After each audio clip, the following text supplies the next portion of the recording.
So I just saw a beautiful video that Alec Baldwin posted about 9/11. You know, it's coming up tomorrow, and man, it's really heartwarming. God bless everybody who died in 9/11. God bless everybody who died in 9/11. All of them, not just the FDNY. Isn't that something? Isn't that sweet?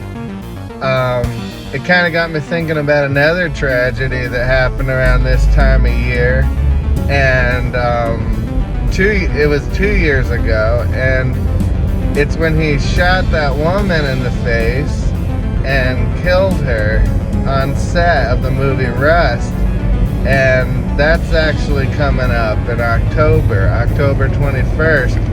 So I'm glad he never forgot 9/11, but I hope that he also never forgets October 21st, 2021.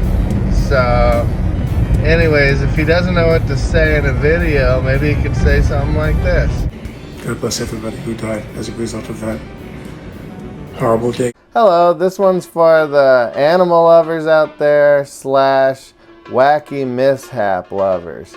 Meet Peggy Jones.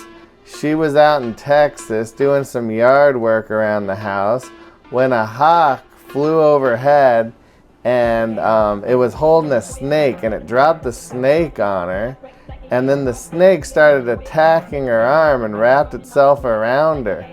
And at that point, the hawk decided it still wanted the snake. So it flew down and started ripping away at the lady. So the snake's biting her arm, the hawk's ripping at her arm and swooping down, and it finally got the snake and flew off. But it left this lady a little damaged, but actually with a beautiful lesson. Here's Peggy Jones. Blink of an eye and the snap of a finger, your life can change.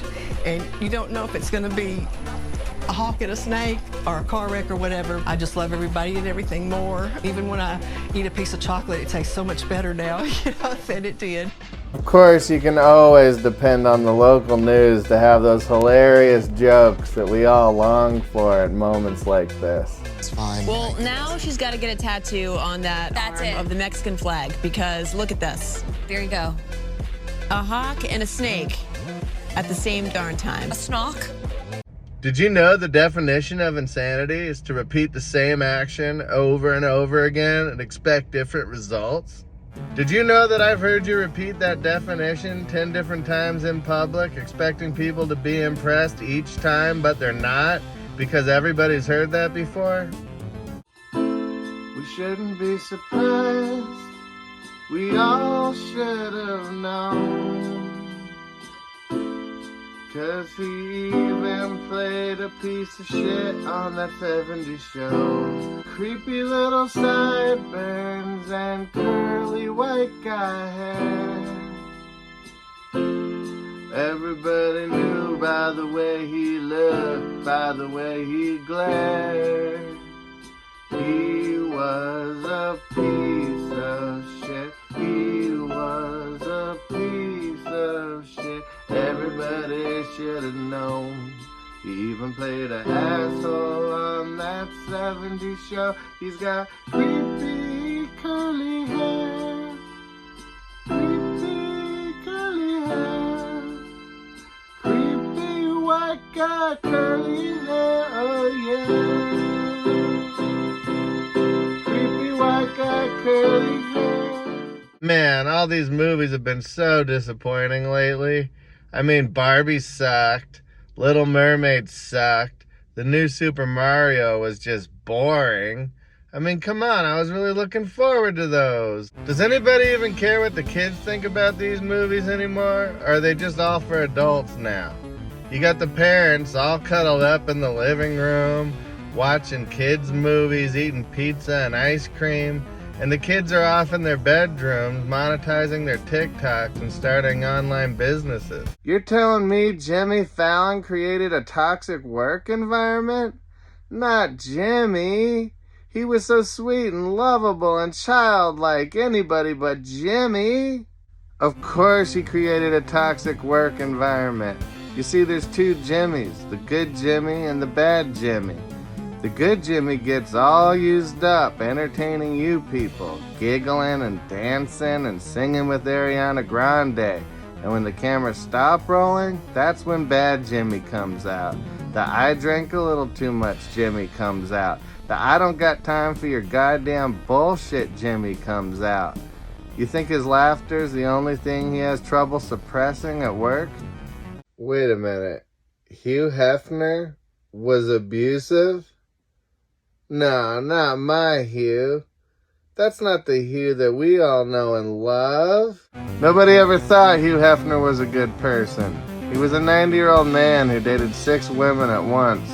He spent 70 years of his life selling naked pictures of other people's daughters. I took shrooms before I got here. Nobody cares that you're on mushrooms.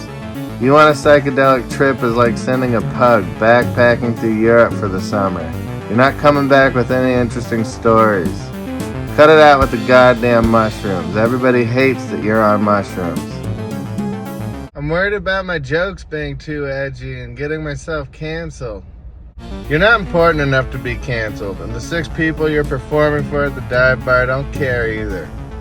Did you know that there was a rip in time and the Mandela effect changed the spelling of the Bernstein Bears? Well, I don't care about the Bernstein Bears. It's a stupid children's book. I hope they change it more. I hate the characters. I hate the dad's overalls. I hate the mom's stupid blue dress. Grow up. The Mandela effect.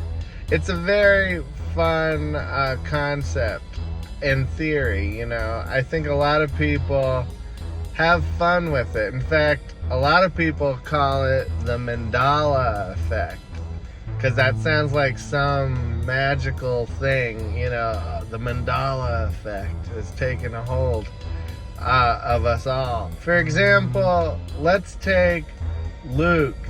I am your father. I could have sworn Darth Vader said that. And now when you watch it, he doesn't say that.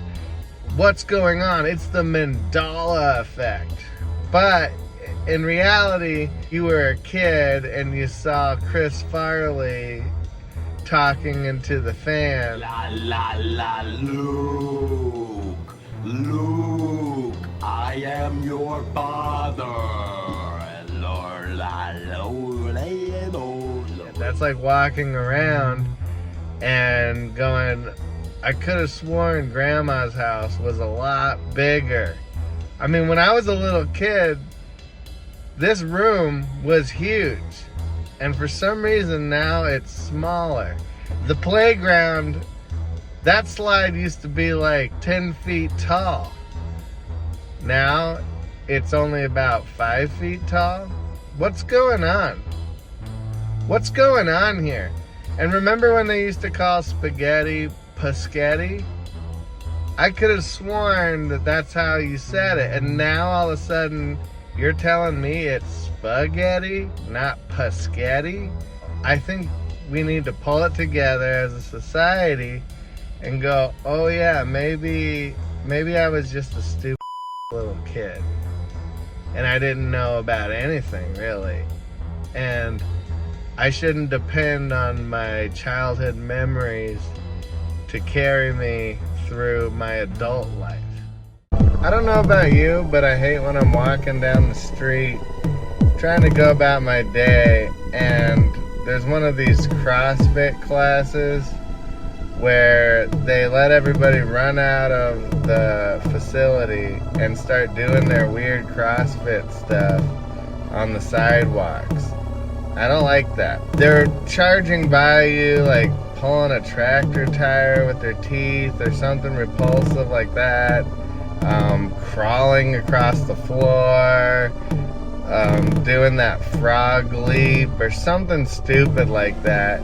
And they're hopping by you and they give you this look like, get out of my way, can't you see I'm working out? And they're like in the middle of the workout, so like that's the only thing that's happening in their world. Meanwhile, I'm just trying to walk by, I'm just trying to walk into a store and I gotta clear out of the way so this guy can creep and crawl around me or do some dumbass thing that they think is really important. It's like, hey, I got a life. Once you leave the facility, you gotta understand you're entering public space now. Maybe I'm just enjoying my day. Maybe I'm enjoying the sights, the sounds, and I got this guy just struggling to move and hopping by me like, and like hopping towards you, and you're like, hey, buddy, I can't stop what I'm doing and clear out of your way because you brought your workout from inside the facility out onto the sidewalk. You're gonna have to like accommodate the regular people at this point. I don't know if there needs to be like a CrossFit lane, like how they have a bike lane. Wait, can't you see I only have one more lap of this left? It's like, I don't care. I don't care about your exercise routine. You go inside the facility, that's where the people that care are. Those are your people. But when you hit the streets, now we got regular people. And we don't have to like deal with your antics or your struggle to get through this workout. You know, you got people in wheelchairs who have to like struggle to get out of your way so you can finish this last lap of exercise that you come up with.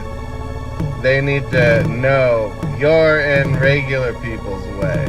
We're not in your way. I know you have to drag this tractor wheel, but it's really not necessary. Sidewalks are for necessary activities, things that we've all agreed upon, you know. Please respect society and casual society and functioning society, the people that are doing necessary things or enjoying the sidewalks for what they were intended for, not your fucking workout.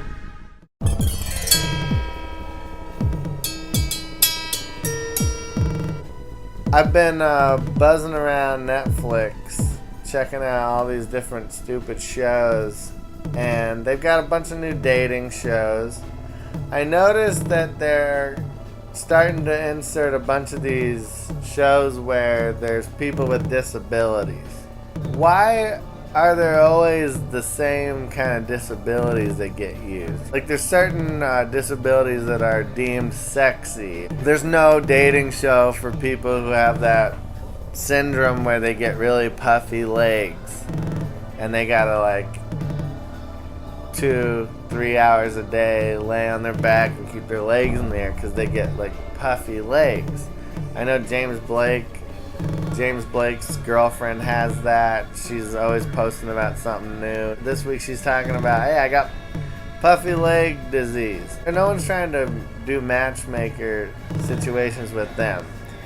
As far as the senses are concerned, like blind, that's one that we can all get on board with. Like deaf.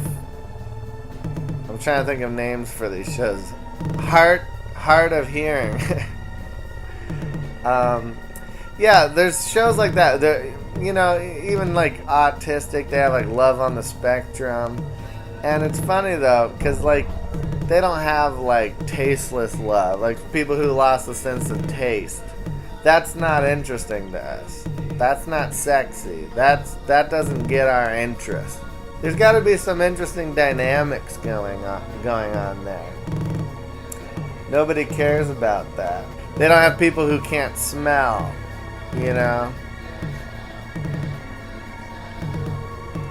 I don't know if that would be a good, you know, but that just doesn't interest us. So it's funny because in an effort to be all-inclusive, we've just created subcultures of people who are even feeling way more excluded.